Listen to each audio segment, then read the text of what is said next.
अकोल्यातील सिटी कोतवाली पोलिसांनी अवघ्या 2 दिवसात अनोळखी मानवी सांगाड्याची ओळख पटवत मोठे यश मिळवले आहे। तुळजाभवानी मंदिर रोड परिसरात पोलीस लाईन जवळ एका व्यक्तीस मानवी सांगाडा आढळून आला होता। घटनेची माहिती मिळताच सिटी कोतवाली पोलीस घटनास्थळी दाखल झाले आणि तपास सुरू झाला। सोशल मीडियाच्या मदतीने आणि विविध दृष्टिकोनातून तपास करत पोलिसांनी सांगाड्याची ओळख सोपान धोंडाबाग खाडे वय 32 राहणार हराळ जिल्हा वाशिम असे पटवले। मृत व्यक्ती काही दिवसांपूर्वी उपचारादरम्यान हॉस्पिटलमधून निघून गेल्यानंतर बेपत्ता झाल्याची माहिती समोर आली आहे। याबाबत सिव्हिल लाईन पोलीस ठाण्यात मिसिंगची तक्रारही दाखल करण्यात आली होती। पोलीस अधीक्षक अर्चित चांडक यांच्या मार्गदर्शनाखाली सिटी कोतवाली पोलिसांनी हे आव्हानात्मक तपास कार्य यशस्वीरित्या पूर्ण केले आहे।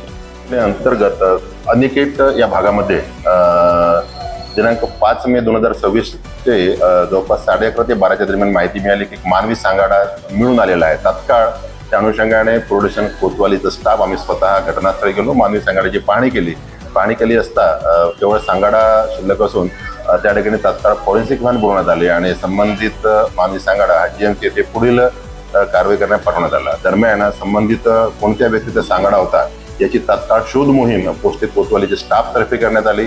त्या अनुषंगाने अधिकारी आणि कर्मचारी यांनी पोस्टेचे जे इतर अकोला जिल्ह्यातील सर्व पोलीस स्टेशनचे मिसिंग व्यक्ती आहे यांचा विशेष शोध मोहीम घेण्यात आली आणि विशेष शोध मोहीम घेत असताना पोस्ट सिव्हिल लाईन या ठिकाणी एक मिळती जुळती मिसिंग असल्याची माहिती मिळाली की त्या ठिकाणी सुद्धा एक सोपान धोंडोबा खाडे वय 32 वर्ष हा व्यक्तीची जी काही शरीरयष्टी होती आणि जे काही यांनी कपडे धारण केले होते याची मिळतीजुळतं वर्णन मृत सांगाड्याशी साम्य असल्याचे आढळल्याने आणखी शहानिशा करण्यात आली। त्या व्यक्तीचे कपडे, लोअर, त्याने घातलेले अंतर्वस्त्रे याची खात्री करण्यात आली। त्या अनुषंगाने संबंधित व्यक्ती हा हराळ तालुका रिसोड जिल्हा वाशिम या ठिकाणी असल्याची माहिती पडली। त्यांच्या नातेवाईकांना बोलवण्यात आले। संबंधित मृत व्यक्ती ज्याचा हा सांगाडा होता हा दिनांक 27 एप्रिल रोजी एका वैद्यकीय ठिकाणी वैद्यकीय अधिकाऱ्याकडून उपचार घेत असल्याची माहिती मिळाली।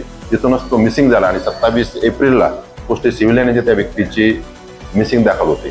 संबंधित व्यक्तीची खात्री करण्यात आली आणि विशेष बाब म्हणजे या व्यक्तीसोबत कोणत्याही प्रकारचा घातपात झाला नसल्याचं GMC येथे पोस्टमॉर्टम दरम्यान वैद्यकीय अधिकाऱ्यांनी प्राथमिक अंदाज व्यक्त केलेला असून संबंधित व्यक्तीची ओळख पटलेली असून पुढील कायदेशीर कारवाई सुरू आहे। संबंधित संपूर्ण प्रक्रिया ही माननीय पोलीस अधीक्षक श्री चांडक साहेब, अपर पोलीस अधीक्षक श्री D साहेब, सुदर्शन पाटील SDPO साहेब, पोस्ट सिटी कोतवालीचा स्टाफ यांच्यातर्फे करण्यात आलेली आहे। धन्यवाद।